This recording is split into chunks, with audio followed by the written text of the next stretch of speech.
Ouais, ok. Bon, eh bien, écoutez, bonjour à tous. Donc, je vais me présenter rapidement. Je m'appelle Anthony Di Maiolo et je suis développeur d'applications mobiles pour la société jechange.fr. Aujourd'hui, je vais vous parler d'un sujet qui semble intriguer pas mal de monde et qui est assez récent, enfin assez récent, qui est notamment mis en production depuis peu, qui est l'intelligence artificielle. Alors, je vais vous parler, pour commencer, rapidement de son histoire. Donc, c'est un peu la partie chiante, on va aller assez rapidement là-dessus. Tout a commencé en fait en 1950 avec un certain Alan Turing qui a publié dans l'un de ses livres l'idée d'une machine consciente, l'idée d'une machine capable d'avoir des capacités cognitives semblables à celles de l'homme. C'est quelques années plus tard qu'il y a deux de ses collègues, John McCarthy et Marvin Minsky, qui ont officialisé en quelque sorte le domaine de recherche sur l'IA. Et donc il y a l'un qui a notamment donné un nom à ce concept qui était jusqu'à présent abstrait, donc d'intelligence artificielle, et l'autre qui a donné une définition, qui est que l'IA est une techno qui permet d'accomplir des tâches jusqu'à présent, car elle demandait des processus mentaux de haut niveau. Alors concrètement, aujourd'hui, l'IA, c'est quoi? Alors on la distingue en fait en plusieurs niveaux.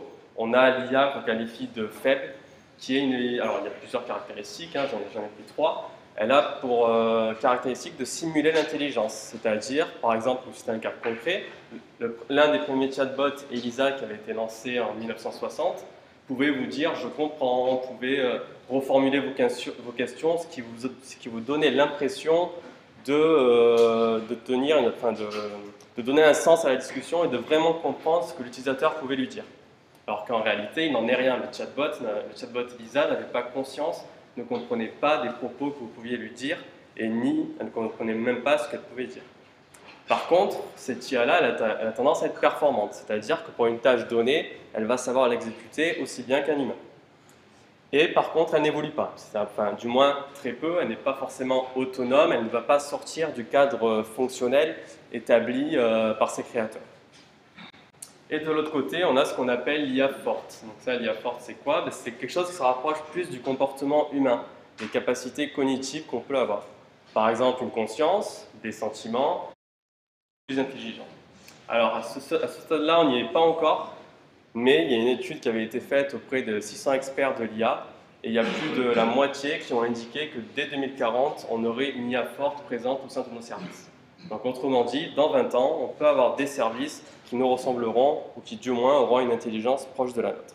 Alors après, il y a un autre type d'IA, donc je ne vais pas trop en parler puisqu'on n'y est pas forcément encore, c'est la super intelligence artificielle, et là c'est carrément le niveau au-dessus, c'est censé être une technologie qui nous dépasse à tous les niveaux. Alors concrètement, pourquoi est-ce qu'on en parle aujourd'hui de l'IA en fait? Puisque ça existe depuis 1950 et on n'en parle que depuis peu, enfin du moins ça fait les médias depuis quelques années.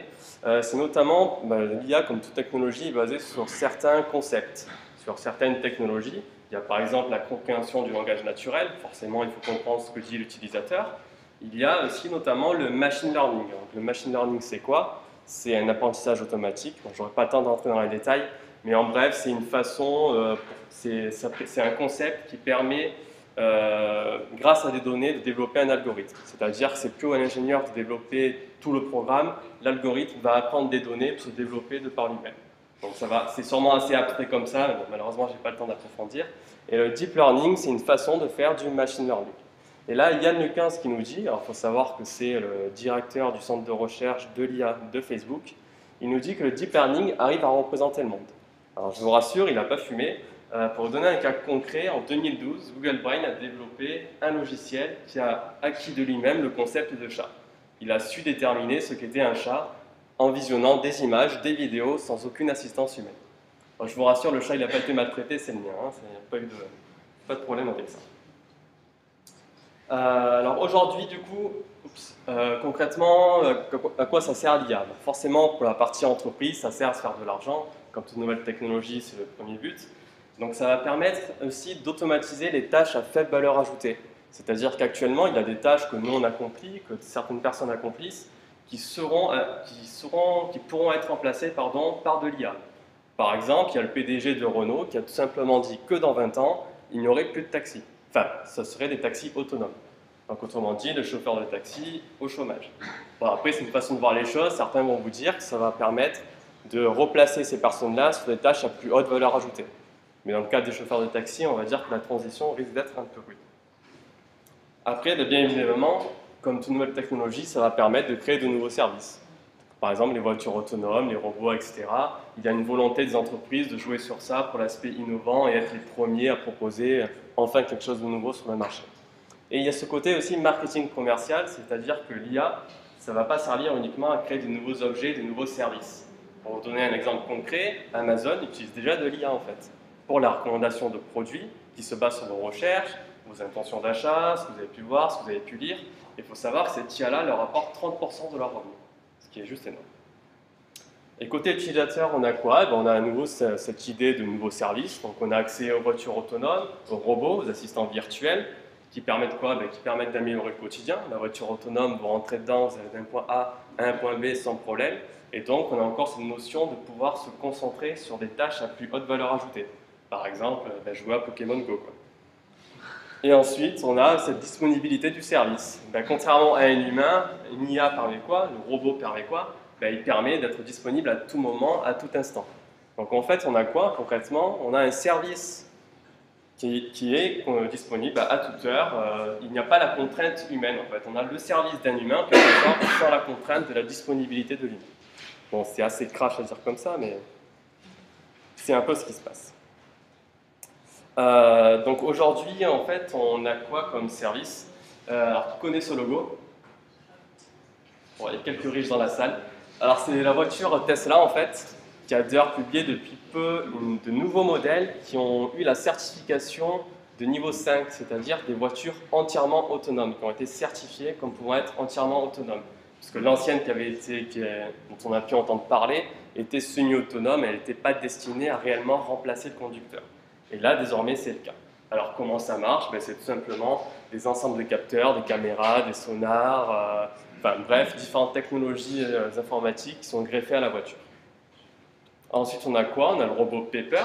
Ce robot-là, il permet quoi? Il permet de répondre à vos demandes, à vous assister, à vous aider. En Chine, par exemple, il est utilisé, c'est en cours de test, dans certaines boutiques Nespresso pour remplacer les vendeurs. Donc là, à nouveau, on a cette notion de remplacer, d'automatiser les tâches à faible valeur ajoutée.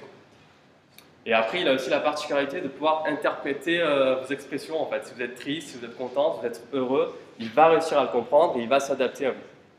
Donc c'est un service qui peut être assez intéressant. Et après, on a quoi? On a le Microsoft Tay. Donc en fait, c'est un chatbot, ce qu'on appelle un chatbot. D'ailleurs, j'en parlerai tout à l'heure à ma conférence. Donc j'espère que vous y serez. J'ai bien vu tous vos visages. Donc, alors, un chatbot, c'est quoi? C'est un peu comme le robot Pepper, mais sans la partie physique en fait. C'est vous y accédez via Internet pour lancer une discussion, pour avoir une information, une question, tout dépend du bot. Mais alors concrètement, aujourd'hui, ces services, alors bien qu'ils soient sympas, bien qu'ils soient fonctionnels, ils posent quelques questions. Il y a quelques cas qui commencent à être soulevés et qui commencent à embêter certains. La voiture Tesla, par exemple, ok, c'est bien, c'est une voiture autonome, mais comment est-ce qu'elle doit réagir dans certains cas critiques? Par exemple, imaginons demain, il y a un accident ou il y a un cas assez particulier où elle doit choisir entre la vie de son propriétaire ou la vie d'un piéton. Donc là, la question est, est-ce que la machine est à même de choisir d'ailleurs? Comment va-t-elle faire pour ce genre de cas? Est-ce qu'elle doit remplacer le choix de lui-même? Pour le robot Pepper, c'est pareil, à force de bien nous comprendre, de tout savoir sur notre vie, de tout savoir sur nous, est-ce que ces robots, ils ne vont pas nous influencer, quoi? Est-ce qu'à un moment donné, ils ne vont pas aller à l'encontre de ce qu'on peut leur dire, à force d'accumuler des données sur Internet, de ce qu'on a pu leur dire, etc., etc., et au final nous influencer, avoir des effets néfastes? Donc là, à nouveau, c'est une question qui se pose et qui actuellement n'est peut-être pas encore tout à fait résolue.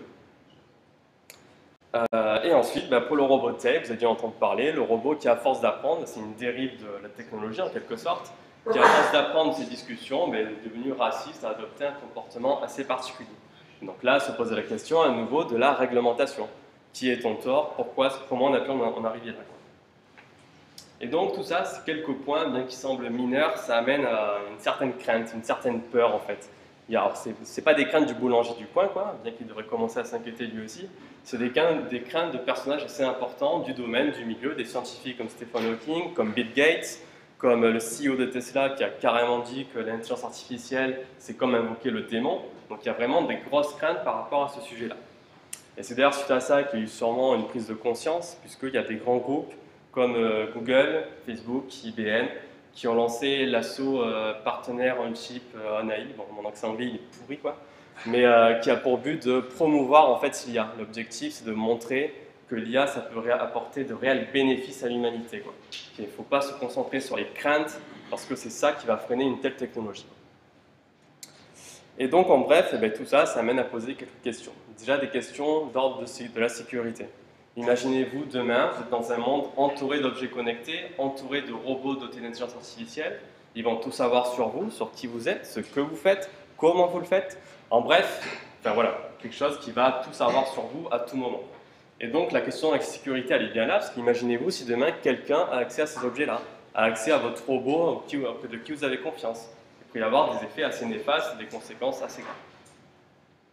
Après, il y a des questions d'ordre éthique, tout simplement. Est-ce qu'on considère que le robot va être l'égal de l'homme? Puisqu'au final, il peut avoir une conscience, des sentiments, est-ce qu'on peut dire que le robot aura les mêmes droits que nous? Et est-ce que le robot est à même, comme le cas cité tout à l'heure pour la voiture, de distinguer le bien du mal?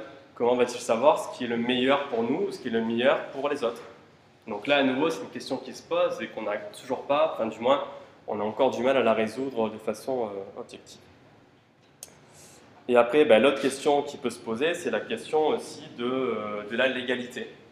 Donc là, si demain, votre robot tape quelqu'un parce que cette personne a dit que le PSG est la meilleure équipe du monde, donc là, il a bien fait de le faire, quoi.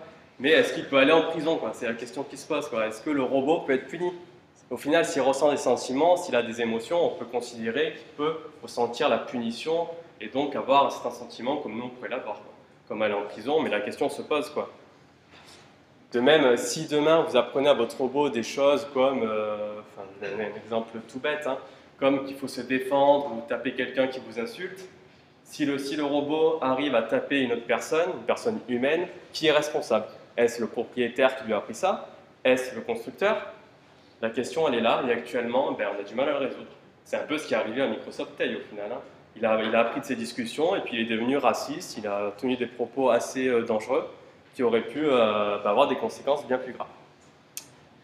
Et donc, écoutez, c'est sur quoi je termine ma présentation. Donc, bien évidemment, je n'ai pas de réponse à vous apporter à toutes ces questions, elles sont encore en cours de discussion auprès de grands groupes et de grands scientifiques. Donc, je vous remercie de m'avoir écouté. J'espère que vous aurez appris quelques petits trucs et que vous en savez un peu plus sur l'IA. Et si vous avez des questions, je suis là pour y répondre.